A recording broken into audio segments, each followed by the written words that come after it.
Welcome back to Hot Rod High School. In today's episode, we're going to be taking a look at removing and reinstalling front brakes here on this 2008 Acura. So coveralls on, safety glasses on, let's get to work. If you want to become a mechanic, hop on over to hotrodhighschool.com where we're selling kits for you to be able to learn all the jobs that we do in automotive industry.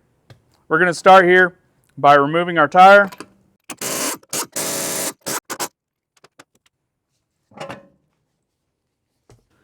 So next up, we are going to go through and remove our brake caliper, and then we'll remove the brake caliper mount as well.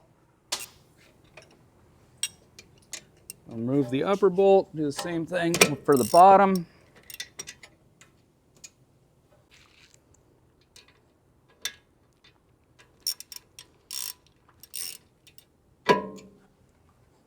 Now that I got the caliper bolts out, I can remove the caliper, and as always, I'm going to hang my caliper with a bungee cord, making sure that this flexible brake line here doesn't end up supporting the weight of the brake, because that can cause it to have damage.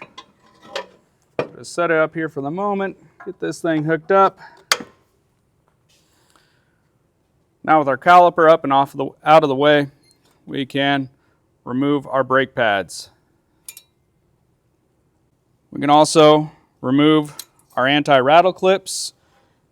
Some people say that it's harder to put the brake pads in with these, and so they'll leave them aside. These are put in by the manufacturer for a reason. These are really going to take down a lot of brake noise and vibration. You got to make sure to put them back in when you're done. Next, we can take the caliper bracket off.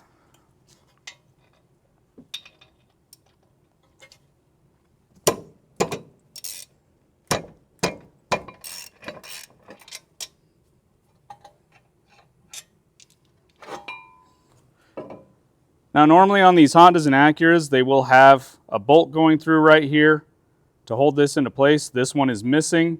They also have these two threaded holes on either side. That's where if this thing is rusted on into place, you can take and run two bolts in right here and tighten them up, and that will, as they tighten, slide the brake disc off. So my first measurement that I'm going to take down on these brakes is going to be for parallelism. So I want to see, are there thickness variations around the brake? Now a lot of people have a lot of different rules about parallelism, that you have to measure in 6 points or you have to measure in 8 points. I typically just go with however many lug nut holes there are, that's how many points I'm going to measure. That way if it's a bigger brake, I measure in more points. Smaller brake, I measure in fewer points. This is a 5 lug, so I'll measure in 5 points, kind of right around where each one of the lug nut holes is. I'm going to put my micrometer about 1 inch down on the brake and just measure in those 5 equidistant locations. So we'll just get our reading here. And this is a disc brake micrometer, so it goes 4, 5, 6, 7, 8, 9, 0, and then carries on. That 0 actually stands for a number greater than 1 inch. So we got 1 inch, 86 thousandths. So 1.086 is our first measurement. We'll take and move that to the next lug nut hole. 1.086 again. 1.087. 1.086. And 1.086. Our parallelism measurement, the total amount that it's off is only by 1/1000th of an inch. That's within spec. We can continue on using this brake. Now we got to check our brake pad thickness. And so we're going to be taking a look at how much material is left on these brake pads. These ones look nice and new, so it should be a good measurement that we get here. We're just going to use these brake pad gauges, and the rule of thumb is if it's in the green, that brake is new. If it's in the yellow, that brake is worn out, approaching the end of its life. If it's in the red, don't drive the car. So we can see that it's a bit bigger than this one. Go to the next size up, and it lines up with that one just about perfectly. And so now we can read off of the one that it lined up with. That says right there, it is 0.393 inches for our inner pad thickness, or 10 millimeter. We'll now measure the outer pad, and we should be getting, and yes we are, the same thickness measurement. We would definitely be seeing some concern. If we had two different measurements here, it might mean that the piston caliper, or the caliper piston, was getting stuck. It could mean that the caliper slides were getting stuck. We'd want to investigate further if we had two different measurements on this. But we have two good measurements, so same on the outside as the inside. So this little tab right here, this is the brake wear indicator. It's a horrible little device that is completely necessary. So as the brake pad finally wears out, this is going to gouge into the side of the brake disc to make a horrible squeaking noise and let the driver know that it's time to replace those brakes. This is usually on the inboard pad, and so making sure that we know to put this back on the inside. Also, we can see the marking that the brake caliper left right here, telling us that this is the inboard pad. Another piece is these little tabs right here. These are also anti-rattle devices, so we want to make sure that we get these put back onto our brake pads if they came off. When it comes to brakes, as with everything else, there aren't any extra parts. You got to put everything back on. We got one more measurement to take care of, and that's our runout measurement, but we have to have the brake installed back on the vehicle in order to get that measurement. So we're going to have to assemble our runout gauge to be ready to take that measurement. We're also going to want to go through and lubricate these brake components while we have everything out and in front of us. So I'm going to lubricate using some of this anti-seize, the friction points, the touch points on the brake, making sure not to get any of it on the actual parts that are going to come into contact, make friction to actually stop the vehicle. So we'll go around right here. And then on the back here, where the piston, you can see where that piston makes contact. We'll get that area as well. Over here we can see where the caliper makes contact. We'll get that area.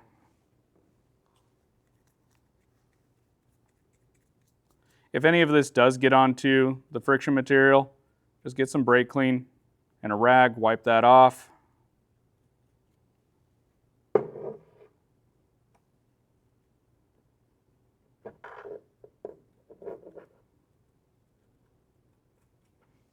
And then always we have to remove our caliper slides.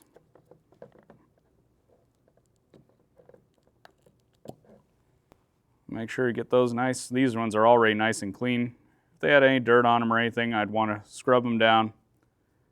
And then always lubricate them every time you get those brakes apart.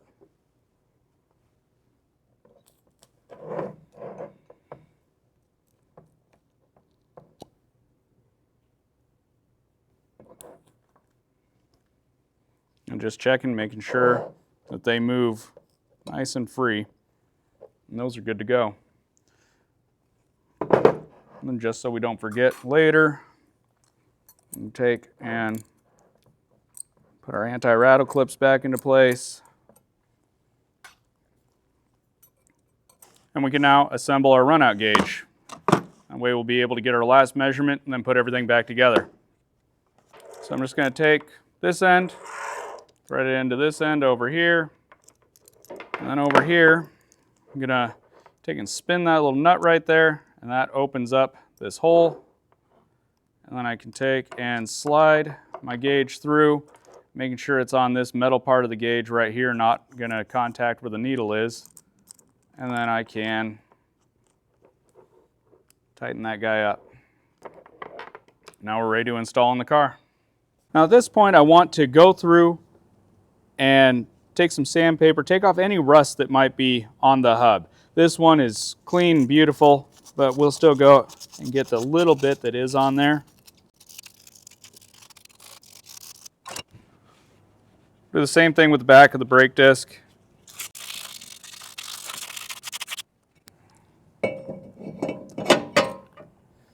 So because this vehicle uses these acorn nuts, I need to put something to use as a spacer. I'm just going to use some larger nuts to be spacers so I can tighten my brake into place so I can get that runout measurement. Now I'm going to take my runout gauge. I'm going to find a bolt like this one down here to hook it to. I don't want to hook it onto a painted surface or an aluminum surface. I don't want to do anything that's going to damage or mar the car. So you're better off hooking it up onto a bolt.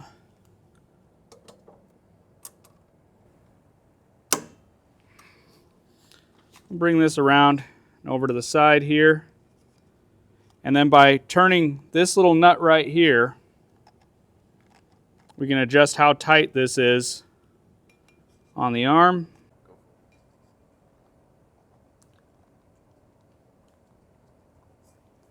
And now I got to turn the little red dial, maybe it's a black one on this one, little black dial on this one, little handle on the back side next to the clamp. And that's going to take and lock this into place. If you want to, you don't really have to, but you can zero this thing out. Zero out our gauge here. So that at your first point it does read at 0. It's just if you feel like it. So now we'll just rotate around 1 full revolution. And just watch how far that needle wants to move. You see it's gone backward about 0.02 of an inch, 0.03 of an inch.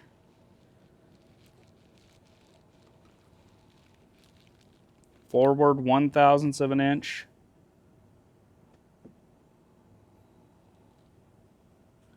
So we had a total amount of movement there of 0.04 of an inch. That is more runout than we really want to see. So this brake passed the parallelism test but didn't pass the runout test. This brake really needs to be machined before it can go on. That's Acura only allows about 0.02 of an inch runout on their brakes. So this one needs to be machined to have a better runout measurement. And we're going to go through that process in another video.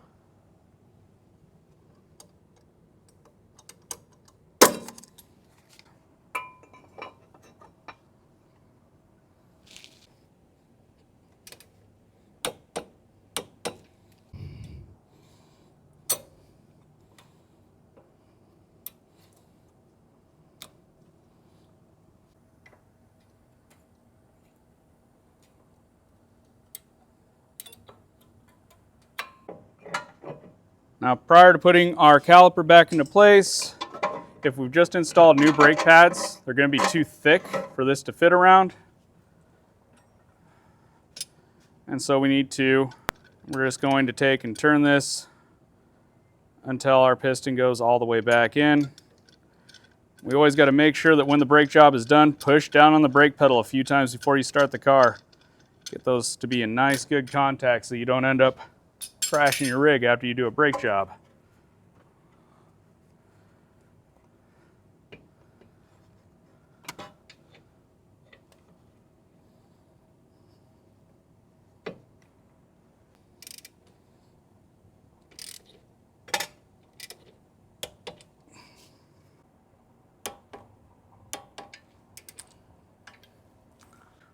Hope you enjoyed going through and doing a brake rebuild and measurement, making sure that you're always using your torque wrench on those incredibly important bolts. The brakes are the #1 most important safety item in your vehicle. So if you have questions about this, drop them in the comments below. Do not go into this blind. And if you're really struggling, maybe it's time to take it to a pro. If you'd like to become a pro yourself, check out hotrodhighschool.com. That's the way to get you started. Thanks for watching, guys.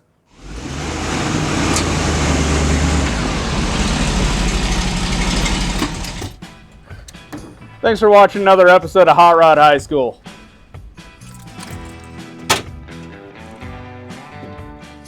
If your school doesn't offer an auto shop class or you're a homeschooler, we've got the thing for you. That's right, introducing our first ever